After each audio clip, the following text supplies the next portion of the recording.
Buenas tardes a todos, buenos días a los que nos seguís desde Latinoamérica. Vamos a dar comienzo a este último día de las Jornadas Geolibero 2020.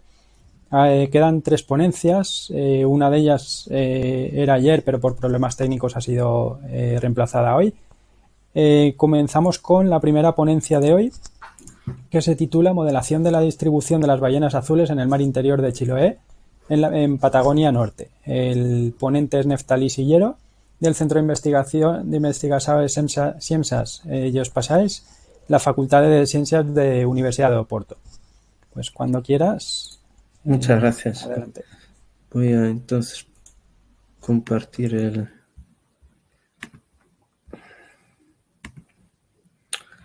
Ok. Y voy a...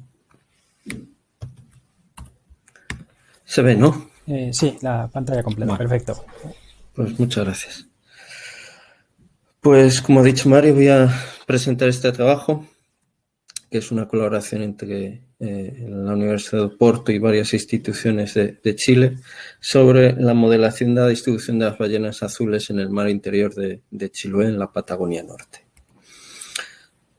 Bueno, las ballenas azules son cetáceos, son mamíferos marinos del orden Mysticeti y son el animal más grande que ha existido en el planeta Tierra. Pueden alcanzar los 30 metros de longitud y se han encontrado ejemplares con pesos de 173 toneladas. Eran abundantes en casi todos los océanos hasta el final del siglo XIX y la caza los llevó casi a la extinción hasta el año 1967, en que la International Whaling Commission impuso una prohibición a la caza.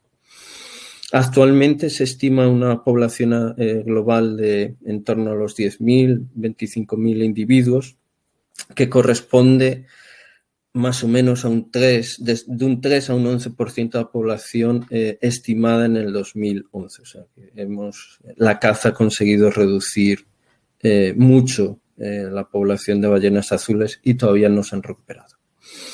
En Chiloé, que es donde donde estamos haciendo este trabajo, entre 2004 y 2012 pues, se han estimado una abundancia entre 570 y 760 ballenas azules que se alimentan en Chiloé de forma estacional.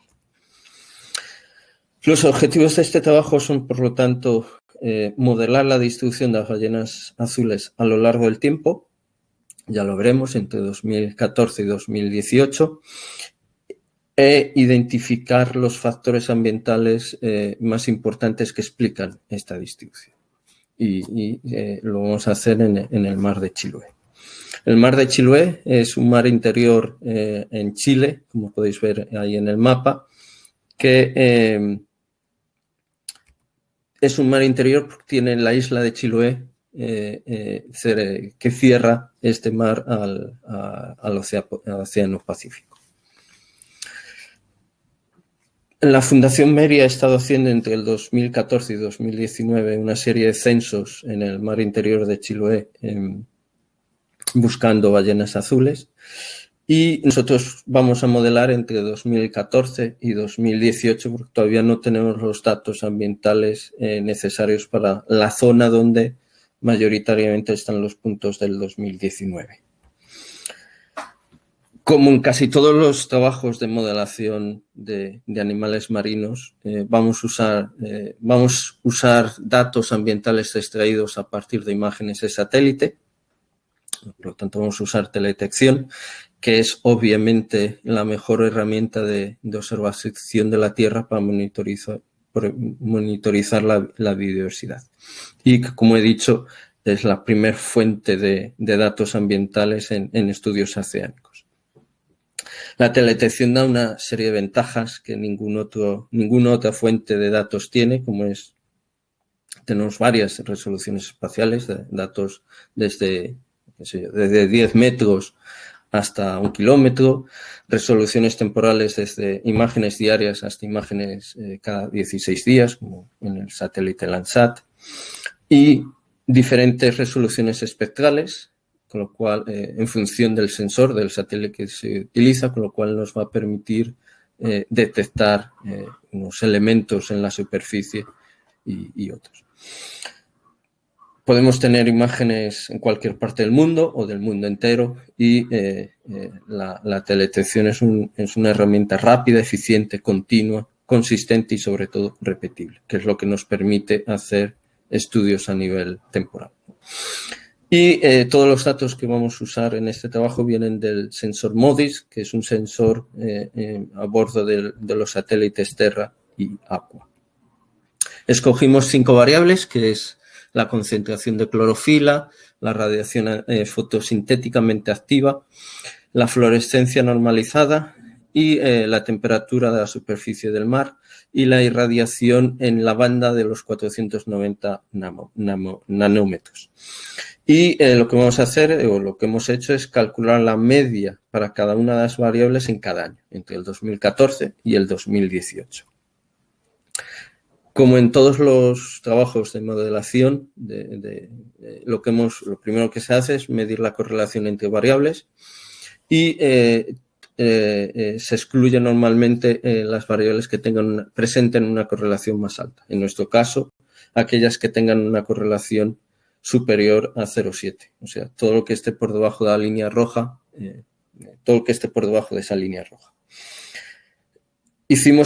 Medimos la correlación en cada año y la estructura de la correlación es idéntica en todos los años. Las variables se correlacionan de la misma forma, aunque los endogramas que se ven en las figuras sean diferentes. De hecho, solo había 2 variables que estaban correlacionadas por encima de 0,7, que era la clorofila y la irradiación en la banda de los 490 nanómetros. Y entonces escogimos una, con lo cual nos quedamos con 4 variables, que es la clorofila, concentración de clorofila, la radiación activa, fotosintéticamente activa, la fluorescencia normalizada y la temperatura superficial. Estas son las 4 variables con las que vamos a trabajar, una variable por año. Los modelos de distribución fueron calculados con el algoritmo Maxent, con el algoritmo de máxima entropía que está implementado en el software Maxent, con lo cual lo que hicimos fue coger las variables y coger los registros de GPS. Maxent solo necesita presencias, obviamente en animales con una gran capacidad de dispersión, como son los cetáceos, pues, no tiene mucho sentido intentar crear ausencias. Por lo tanto, lo que hemos hecho es coger las variables de teledetección con los registros de GPS, ponerlos en Maxent y eso nos proporciona los modelos de distribución. No hemos usado en este caso el software original del Maximum Entropy, o sea, no hemos usado Maxent, hemos usado la implementación de Maxent en el paquete de R NMTools por varias ventajas, pero sobre todo porque nos permite ya validar los modelos con modelos nulos que luego los voy a explicar. Maxent es seguramente, sin duda, es el método de modelación de distribuciones de especies más usado.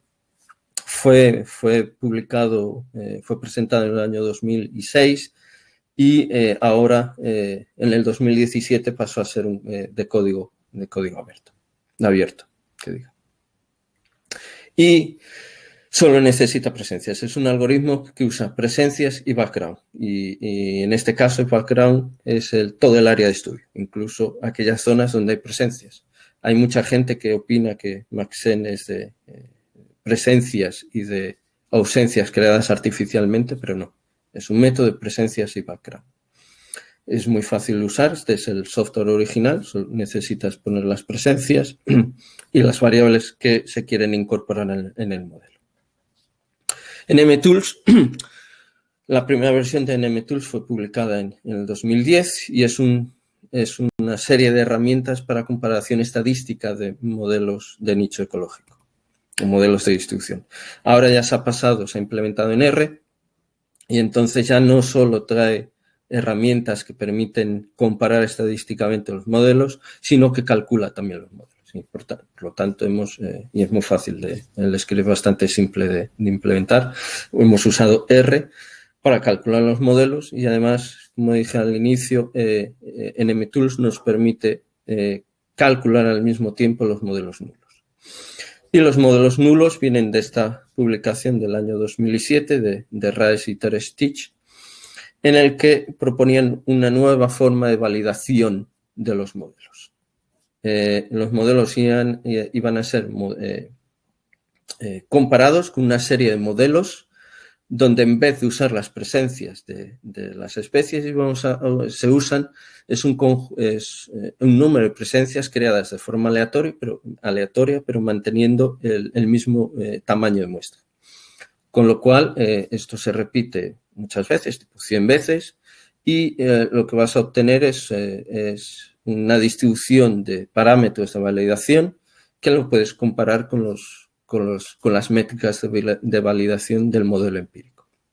En nuestro caso, vamos a usar la métrica de validación más típica, que es, ahora la explico, que es el AUC de los gráficos ROC, en el que si el modelo es aleatorio, debería tener un valor cercano al 0,5. Por lo tanto, nuestro raciocinio es que los modelos de las especies van a obtener siempre métricas superiores a las métricas de los modelos nulos. El área, el AUC, que significa el área bajo la curva del Receiver Operating Characteristic Plot, del gráfico ROC, básicamente es un gráfico que representa el número de presencias correctamente clasificadas como presencias frente al número de presencias clasificadas como ausencias. Con lo cual obtenemos una curva, esta curva azul que veis en el gráfico, que si el modelo es perfecto, o sea, si conseguimos distinguir perfectamente todas las presencias de todas las ausencias, pues va a tener un valor de 1.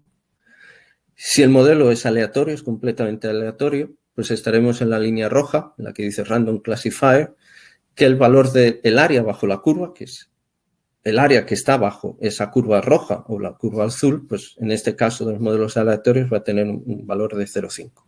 Con lo cual, los modelos nulos nos van a dar AUCs cercanos a 0,5 y esperamos que todos los modelos de las especies pues, den valores significativamente mayores que estos valores nulos.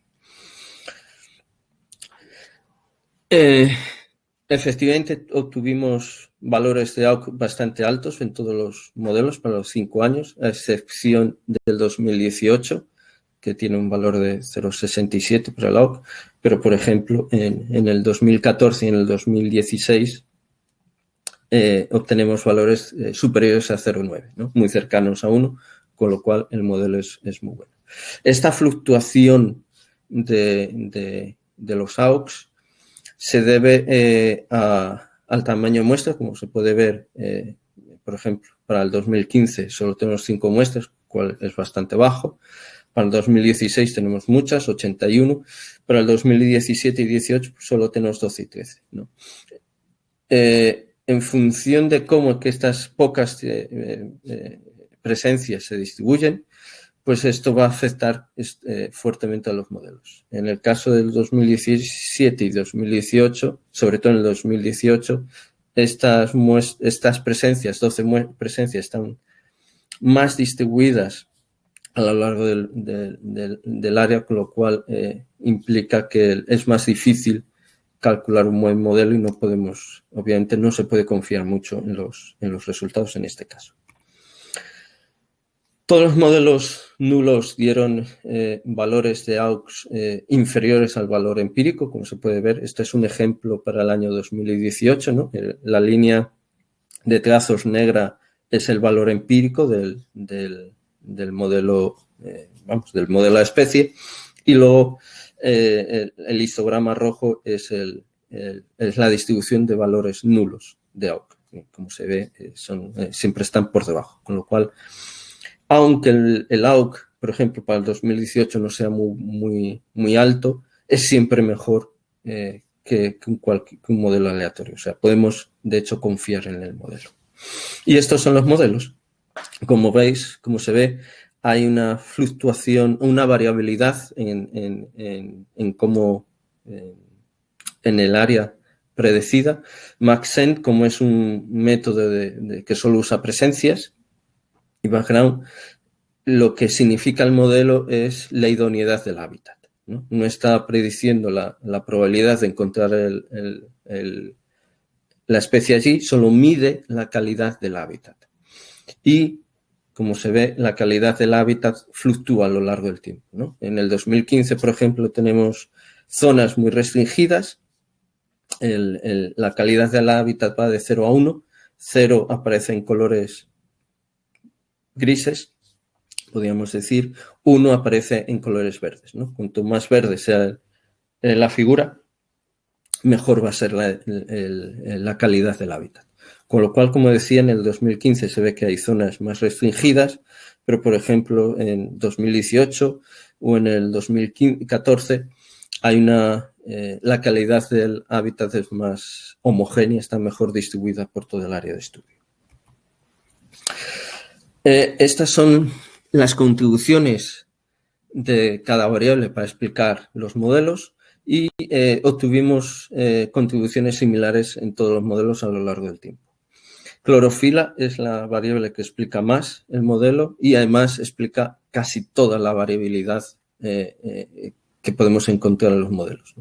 Podemos ver que clorofila tiene un 93%, una contribución del 93%, muy superior a las otras. Y, por ejemplo, la temperatura ni siquiera tiene una contribución 0, o sea, no contribuye nada a explicar los modelos. Sin embargo, si se ve la otra parte de la tabla de la permutación de la importancia, estas son unas métricas que miden, que es una forma de validar la métrica de la contribución. O sea, si los modelos fueran, si no tuviéramos ningún problema, esperaríamos que el orden de la permutación y de la contribución fuera el mismo. Pero aquí podemos ver que, según la permutación, la variable más importante debería ser la radiación activa, ¿no? Y la clorofila aparece solo con un 10%. Esto se debe, sobre todo, a que aún tenemos problemas de correlación entre las variables. Aunque hayamos eliminado las correlaciones, las variables con una correlación más alta, aquellas que tienen un valor superior a 0,7, aún tenemos correlación entre las variables. Y eso nos puede llevar nos puede impedir a tener una lectura independiente de cómo cada variable contribuye al modelo. O sea que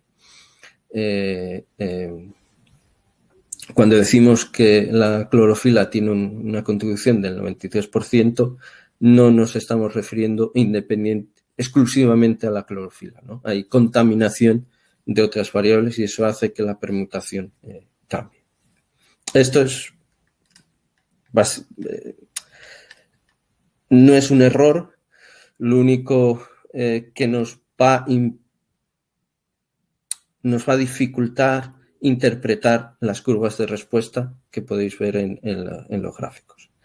Las curvas de respuesta indican cómo la especie, qué partes de los valores, qué partes de cada variable la especie está seleccionando, ¿no? En verde tenéis todo el background, la frecuencia, la distribución de la frecuencia de esa variable para todo el área de estudio, en verde, y en rojo qué partes de esa variable, qué valores la especie está seleccionando. Por lo tanto, veis que clorofila tiene, para la clorofila la especie está seleccionando los valores más bajos. Por ejemplo, para la fluorescencia, pues está seleccionando los valores medios, los más abundantes, los más frecuentes dentro del área de estudio. Como digo, al tener problemas de correlación entre variables, pues no podemos confiar plenamente en la lectura de estas curvas de respuesta.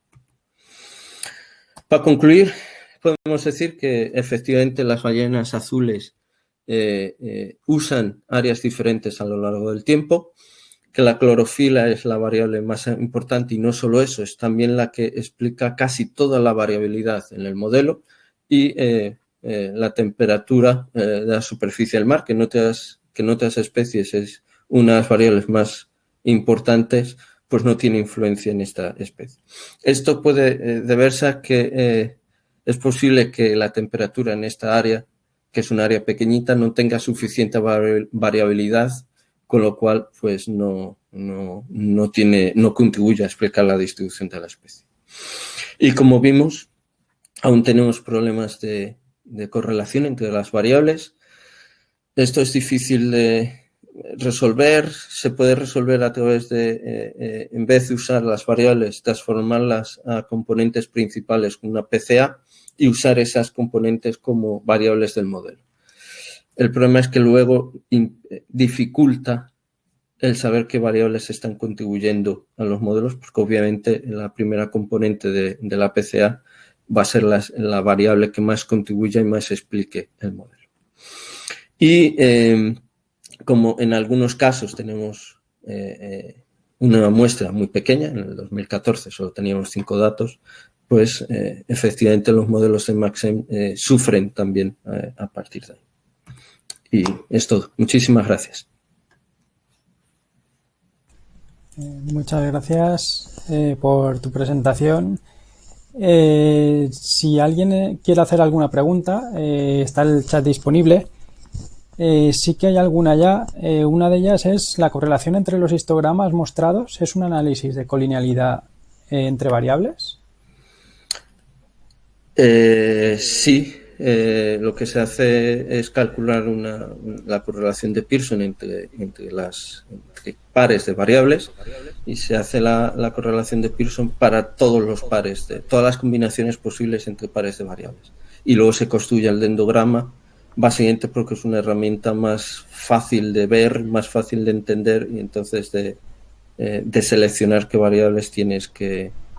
cuando tienes pares de variables correlacionadas, ¿con qué parte quedas? ¿Con qué variable del par te quedas? Una segunda pregunta, bueno, 2 preguntas en este caso. ¿Han considerado usar más de un algoritmo aparte de Maxent para realizar el modelado? Esa es la primera. Respondo. Sí. Te respondes esta si quieres. Sí, lo hemos considerado, aún no hemos calculado todos los algoritmos, pero normalmente también cuando se hacen modelos para una sola especie, pues intentas ver la variabilidad entre los algoritmos, aunque no todos los algoritmos predicen lo mismo, ¿no? Cuando aplicas un algoritmo de presencias o ausencias, aunque sea con pseudoausencias, eso te predice la probabilidad de encontrar el animal. Con métodos de solo presencias, pues, lo único que puedes decir es la calidad del hábitat. Tú no sabes realmente dónde la especie no está. La segunda que ha hecho la misma persona. ¿Y qué piensan de realizar ensambles a partir del uso de varios algoritmos?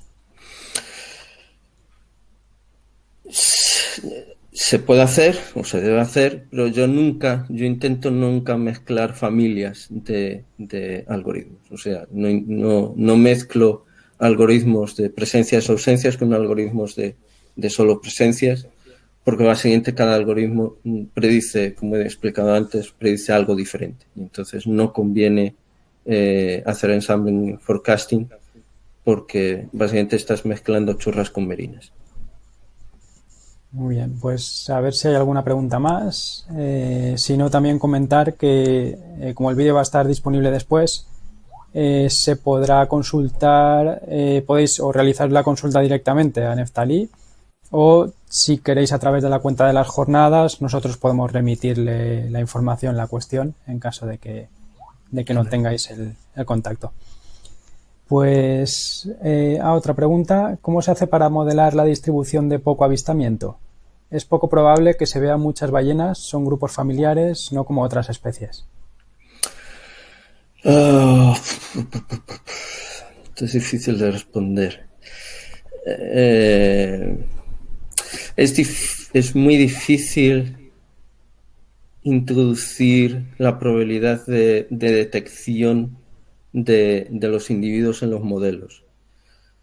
Es posible de hacer, pero eso es bastante más complicado. Básicamente lo que necesitas es tener otra variable que te diga cuál es la probabilidad de ver en cada momento el animal, que raramente se tiene.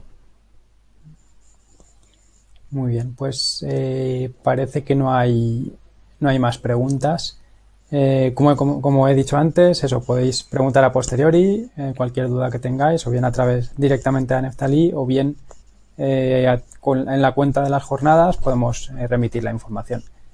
Pues muchas gracias, Neftalí, por la ponencia. Muchísimas muy interesante. gracias. Y muchas gracias a todos por los asistentes, por estar ahí. Aún quedan 2 ponencias dentro de media hora. Ahora serán las 2 seguidas, ya no serán cada hora, será una dentro de media hora y otra dentro de una hora.